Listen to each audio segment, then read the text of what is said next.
C'est un endroit réputé du centre d'Athènes, la place Syntagma, sa station de métro, sa fontaine de marbre et ce mercredi ses centaines de chaises vides. Comme risque de l'être celle des restaurants de la capitale qui doivent rouvrir le 1er juin, c'est en tout cas ce que craignent leurs propriétaires à l'origine de cette mise en scène symbolique. La crise du coronavirus ne les a pas épargnés. Des chaises vides, c'est ce à quoi nous serons confrontés très bientôt si le gouvernement ne nous aide pas. Nous n'avons pas d'avenir si les restrictions sont trop strictes. Nous avons besoin d'installer plus de tables et de plus d'espace pour travailler correctement. Environ 90 000 restaurants et cafés risquent de mettre la clé sous la porte car ils ne feront clairement pas de bénéfices durant la saison touristique. Des dizaines de milliers d'emplois sont en danger, c'est pourquoi les restaurateurs demandent un soutien financier immédiat à l'État.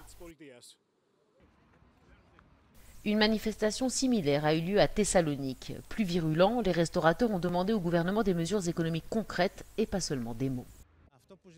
Nous avons besoin d'une aide pendant quelques mois. La TVA devrait être inférieure à 10%. La taxe sur l'alcool ne devrait pas dépasser 13%. Nous voulons aussi une subvention de loyer pour toute la période durant laquelle nous sommes restés fermés et que cette aide nous soit ensuite versée à hauteur de 50% du loyer jusqu'à la fin de l'année.